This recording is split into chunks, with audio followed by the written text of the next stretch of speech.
Hi guys, I'm Sarah Ellis. I'm here with Jesse James Beads for a Thursday tutorial. Today we are going to be using some of the new Swarovski strands from Jesse James Beads.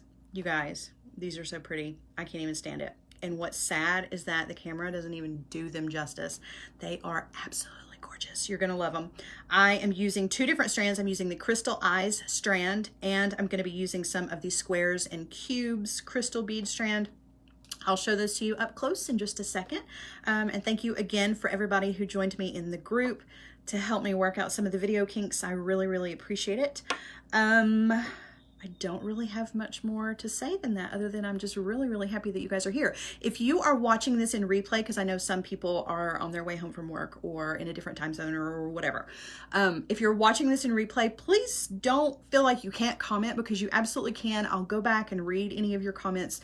Let me know what kinds of projects you guys want to see, and I will definitely try to do that for you guys, because I'm here for you guys, obviously, and to get to play with these amazing Jesse James beads. So let's get started. I want to show you guys these awesome strands and then tell you a little bit about the project that we're going to do. So let's get started.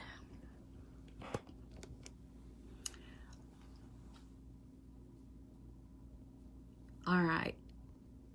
Are we good?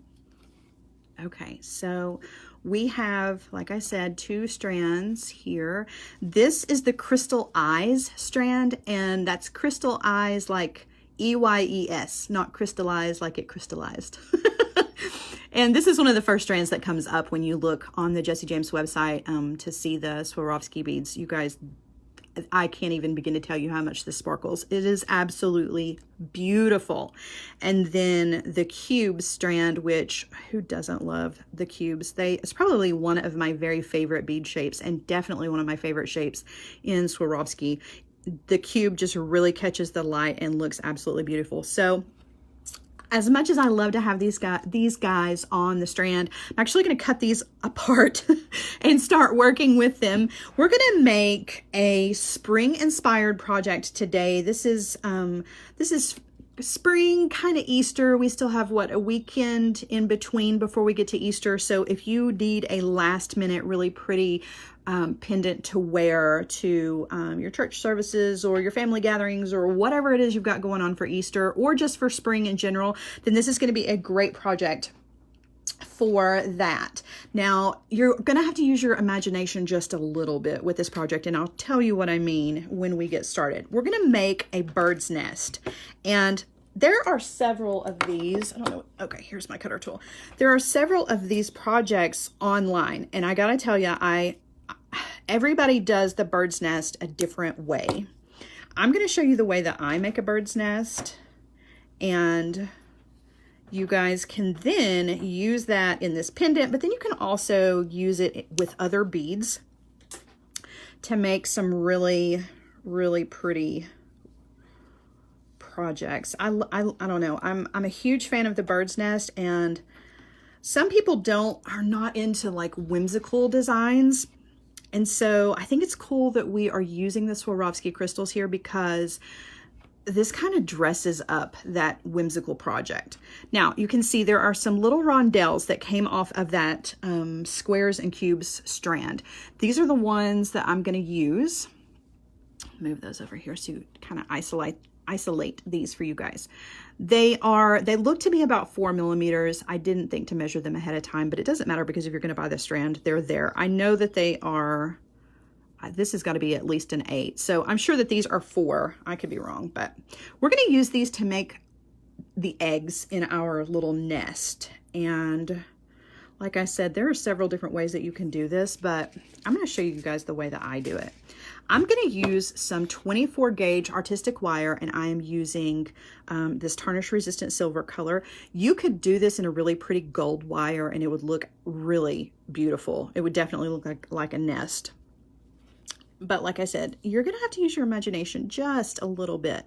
So I'm going to take these 3 little rondelles, and I'm going to put them on the end of the wire. Now, I have not measured my wire, because I'm using the wire off the spool. That's just for me personally, but I can tell you that it takes about 36 inches of wire to make this project. So if you want to cut your wire ahead of time, if you've got 36 inches, you're good to go, and you may have a little bit left over, okay? So I have 3 of the little beads on here, and I'm gonna twist these into a little bit of a circle. Well, since there's 3, it's gonna be more like a triangle, okay? Just like so. Now, sorry, it's taken me a second to figure out exactly what's center here. I apologize. Thank you for being patient. Okay, so I haven't wrapped anything around. I've just crisscrossed those wires, okay? Now, in some projects, I have seen people twist around and do all this crazy business. We're not gonna do that. We're actually going to take this tail wire. I'm gonna come in with my round nose pliers, and right at the end, I'm gonna make the tiniest little loop. Okay. Now I'm going to take this wire, and it's actually going across the top of my big long strand that's on the, gosh, I'm sorry, there we go. It's on the spool, okay?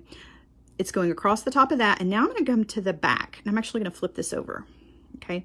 This is going to be the base of our nest, and it does not have to be pretty because, of course, birds' nests are not particularly pretty. I'm using this nice flexible artistic wire, so I'm not going to have any trouble just kind of twisting this around and making a little base behind our beads. Now, there's no rhyme or reason to this, okay? Move my fingers out of the way so you can see. See, I just kind of twisted around, made a little, kind of like a little platform. It's not actually holding these beads in, but I don't know, I guess it makes me feel like they're more secure. They're really not, but it's a nice way to hide that little tail. And we're gonna come back to this back in just a second. So now I'm gonna flip this over, and now all I have to work with is my really long strand. Now this is super, super easy. I'm gonna put the wire in my lap just because it's easier to come off the spool that way. Now, I'm gonna hold these little beads in my fingers, move all the rest of this out of the way so you guys can see. All right, and I'm just gonna twist around and around these beads. Now, I have absolutely no idea how many times my little tail is poking out. Let's poke him back in. Okay. This is really up to you, but with 36 inches of wire, you're gonna be able to go around at least 10 times around these beads, okay? But you wanna leave yourself a tail because we're gonna have to secure all of these rounded rounds to each other, okay? And this, again, because this is a bird's nest, this is very organic. This doesn't have to be perfect. You're not gonna, I guess you could, if you wanted to, you could make this really precise and really nice and neat, but it's a bird's nest. I don't know any bird out there that is making a nest that is perfect. All right, so we're just going around and around. I'm not really counting how many times I go around, but I can tell you that from past experience, about 10 wraps is pretty good, okay? All right, I'm really just kind of going until it's as thick as I want it to be. And you can see I can let go. Those wraps are staying. So they're nice and tight, but they're not so tight that it looks forced, okay? And you can see this is what the back looks like. This is what it looks like from the side. I've got several wraps, okay? Now, I'm gonna come to the back with my long strand, and I'm gonna come to the center of the beads, and I'm gonna make some more little wraps back here, just some little loops, just to kind of build up that back a little bit, okay? And then after I've done that a few times, I'm gonna come back up to the edge, okay, and wrap around, maybe 2 or 3 more times, okay, just until it's as thick as I want it to be. All right, that looks pretty good to me. You can see about how thick mine is, okay? All right, so now I'm ready to cut my wire. And again, I need to leave myself probably about 10 inches of wire. So I'm gonna take this big long tail, I'm gonna come over here and cut this off. So now mine is free. If you guys were not working from the spool, then you don't have to worry about that part, Okay, so now you've got this nice long tail. Now, there are 3 beads here, and we're gonna wrap in between these 3 beads with our tail. And to do that, I'm just going to, you can see, whoa, where I have stopped is right here at one of these beads. I'm gonna come between these 2 beads right here, and I'm gonna take the tail end of my wire, and I'm gonna go down between those beads where there's just a little teeny tiny amount of space there. Now, if you've wrapped kind of tightly, especially those first few wraps, there may not be a whole lot of room there, and you may have to kind of finesse that wire through there. But I like to go from the top to the bottom. That's just a preference. You can go the other direction. You can come up from the bottom to the top if it makes it easier for you to find a spot. It's going to look the same no matter what. So I'm pulling that wire down. Okay, so now my wire is coming out the bottom, and I'm going to take the tail and I'm going to go right back down next to where I was. I'm sorry, my hands are in the way. I'll move in just a second. Okay, right down next to where we went down, sort of like we're sewing with the wire. Okay, and I'm going to pull that tight again. So now we've made a wire wrap around that whole section of wire. I'm going to do that one more time right next to the wrap that we just made. Okay, so I've got a little bit of space there, and it doesn't have to be perfectly, you know, it doesn't have to be tight right up against that first wrap. All very organic, okay? All right, so I've got 2 wraps here, and now I want to move over between these 2 beads. So to do that, I'm just going to kind of guide my wire over. There's no real trick to it, just bending the wire around. And I'm going to find a space where I can go down through. Okay.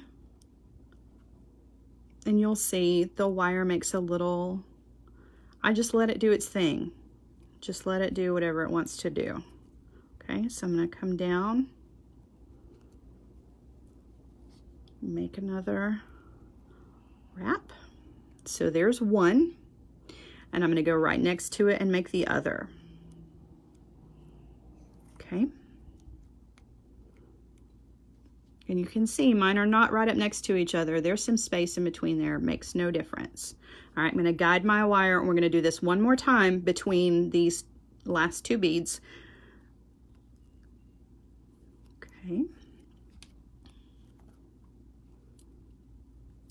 Went down through, and we're going to do this again. Now, I'm going to use jump rings just because it's really, really easy to use jump rings to attach this to something.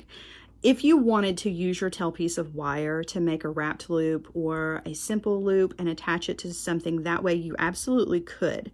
However, if you are still using 24 gauge wire, I would caution you to double up, okay? But I'm not going to. I'm just going to use a jump ring because, like I said, that's the easiest. So there, I have made, look at that little nest. How cute is that?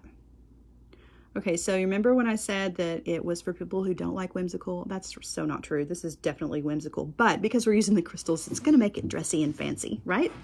All right, so we've got that. Our wire's coming out the back. You can see I've got this nice little base. This is on the back. It's gonna lay nice and flat up against your clothes.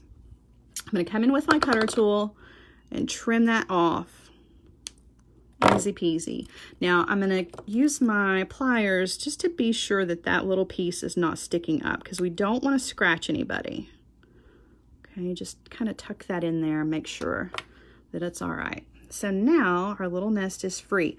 Like I said, if you were going to keep going with your wire and make a wire wrapped loop with your wire, you definitely want to double up on that. And what was I going to say? I completely forgot what I was going to say, so I guess it really doesn't make any difference. We're going to use jump rings. But your wire wrap, oh, I know what it was. I'm sorry. My apologies. I'm using 24 gauge wire. I probably should have said this at the beginning. You can make this project with 22 gauge, 20 gauge, 24 gauge. Anything bigger or smaller than that is going to give you a little bit of trouble. But if you're using the 22 gauge or the 20 gauge, you don't need to double up if you're going to make a wrapped loop at the end. You also need to add in probably an additional 10 inches of wire if you're going to make a wrapped loop. But we're not, so that's just an option. So now I am going to come in with 2 jump rings. I'm going to do this ahead of time because I want to place my jump rings before we start adding anything. So that means I'm going to open my jump rings more than once. I don't always recommend doing that, but because of the wire wraps in this, it's a little bit easier to place your jump rings before you've got a little dangle attached to them. All right, so I want something, I'm gonna hang it from one side, and then I'm also gonna make a dangle on the other side. So I need to kind of figure out where's a good place to put my jump ring. And you may have to open that jump ring really wide to guide it through. We're doing just like we did with the wire where we were wrapping. Okay, I just thread it through the top to the bottom, or you can come from the bottom to the top if it's easier to see in open space. Put my jump ring through there. This is a 6mm jump ring. Anything smaller than that is definitely not going to fit, but you can use a larger jump ring for sure. All right, so I've got 1 jump ring there, and I went ahead and closed it. We're going to open it up again in a little while. Like I said, I don't really recommend doing that, but for this, I'll make an exception. All right, now for this jump ring, this one I think is going to be on the bottom, and because we've got 3 beads here, there's really not a good middle for the bottom. So anywhere I put this, if I put it between these 2 beads, it's going to hang, rather, let me turn it this way. If I put it this way, it's going to hang kind of off center. So I want it to hang as up and down as I possibly can. So to do that, I'm going to take my pliers and I'm just going to kind of make a little bit of room. Maybe pull out 1 or 2 very gently with my pliers. I'm going to pull out 1 or 2 of those pieces of wire. 1 will do. And then I'm going to thread my jump ring through there. Okay, just so that it will hang nicely. So now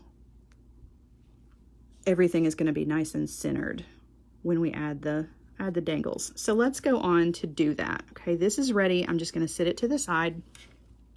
And we're going to make a little bird. Now, this is where you're going to have to kind of suspend your beliefs for just a second. You're going to have to think, use your imagination, okay? Since we obviously don't have a bird, we're going to make our own little makeshift bird. This little eye, which I'm guessing is why this strand was called Crystal Eyes. That's an eye shape. I'm going to pretend like that's a bird. And again, like I said, using my imagination here. And we're going to add one of these little bicones that was also on that strand, just some extra sparkle. It has that nice AB finish. I think it's pretty, so we're going to add that. So I've got an eye pin, and I'm going to thread on that eye, and then I'm going to thread on the bicone. Okay. We're going to pretend, like I said, that it's a bird. Use your imagination. We're going to hang this guy from the top. So this is actually going to be where our pendant hangs as well. So I'm going to make a wrapped loop, but I want that wrapped loop to be large so that I can get some chain through there. Okay, so I'm going to come in with my chain nose pliers. Now, it's worth mentioning that our jump ring is going one direction and our loop is going another direction. I want this loop on the bottom to be going this direction, okay, so that it's going to hang correctly. But this wrapped loop on the top, I want it to go the opposite direction. So you can do that ahead of time, or you can very gently hold on to everything after you've made your loops and twist the wire. But I find that it's just easier to do it the right direction to start with, okay? So this loop is going this way, which means we want our other loop to go this direction. So I'm going to grab with my chain nose pliers, and I'm going to bend that wire 90 degrees right over the top. And then I'm going to come in with my, round nose pliers, and I'm going to grab that wire back here towards the back because I want this loop to be a large loop. Okay, I'm not going all the way to the back. I'm not getting crazy, but I'm about 1/4 of the way from the very back. I'm going to go up and over the barrel of the pliers, kind of adjust my grip a little bit so that I can continue to wrap around. Before I make that wrap, I'm going to take this out to show you just how large that loop is. Okay, so that's a nice shaped loop. And I'm going to come in with my bent chain nose pliers to hold on to that. Let me flip hands here.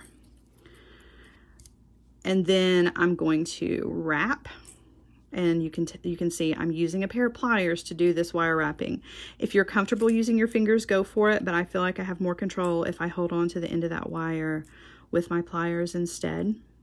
Okay, coming around, I'm gonna make 3. I think that's all I've got room for. Okay, so now I'm gonna come in, trim that off with my cutter tool. Okay, and now you can take a look at everything and kind of clean up your work a little bit, making sure that one of the loops is going one way and one of the loops is going the other way, so that everything is gonna hang nicely. And again, if it's not, you can come in with your pliers and very gently make a twist. Okay, so this is ready to go.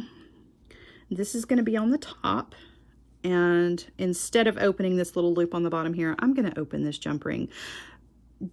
I don't like to open them over and over again, but this is a thicker wire than the one that I was using, and it can take a little bit more wear and tear. Okay, so I'm gonna close that back. And now we have our little abstract bird here on the top of our pendant.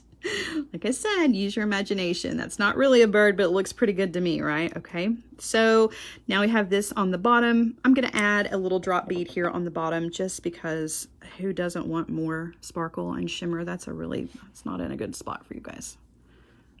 There we go. So there are the drop beads, and the drop beads were also on that Crystal Eyes strand, okay? I'm gonna come in with a head pin, and we're just gonna do a wrapped loop and attach that to that jump ring. So thread that on, just like so, grabbing that wire at the very top of that bead with my chain nose pliers, making the bend, okay? And come in with my round nose pliers and go up and over. And if you'll notice, I'm not way back here on the pliers, okay? I'm up here towards the front where I normally make my loops. So this is a pretty standard size loop for me, okay? Pretty small. I am going to hold that again with my chain nose pliers. I'm gonna switch hands. And I'm gonna wrap that around.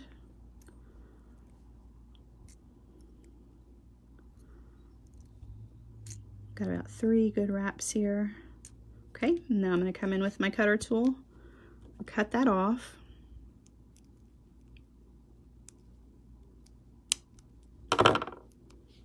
Double check my work, tuck everything in, line everything up. That loop is a little off center, so I'm gonna come and straighten it up just a little bit with my round nose pliers, just some little gentle movements to straighten that up. Well, I think I just made it worse. That's not the most perfect wrapped loop. I apologize. Kind of awkward. Yeah, that guy, he doesn't look real pretty. You guys will make a prettier loop than I did, I'm sure. All right, so now I'm gonna open this little bottom jump ring and thread this on, and we're pretty much finished. We've made a really beautiful pendant to hang on any wire or stringing material. I'm going to use some of this ball chain that you can also get on the Jessie James website. This is the diamond cut ball chain. The chain itself and the findings are available on Jessie James website. I'm going to thread that on there. I'm not doing anything too crazy as far as the necklace portion, because I really want this pendant to be the focal. And there you go. We've got a little bird and a little bird's nest. If I could move this to the center so you guys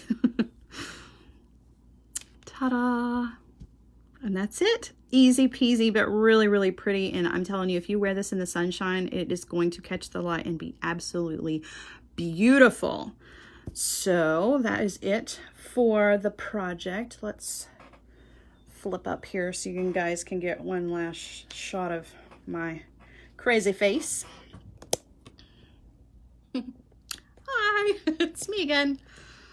All right, that is it for me, you guys. I really cannot say thank you enough to those of you who helped me figure out what kind of mat to use and put up with my silliness for a few minutes while we worked out some kinks. Like I said, we may do this again next week because I'm gonna have a different tripod, but trying to work it out so that everything goes as smoothly as possible. Really appreciate it. I appreciate you guys joining me. Those of you who are watching in replay, like I said, don't forget to say hey and leave a comment. I will go back through and read what everybody has to say. And I will see you guys next week, same time, same place, different beads, different project. Bye guys, have a good weekend.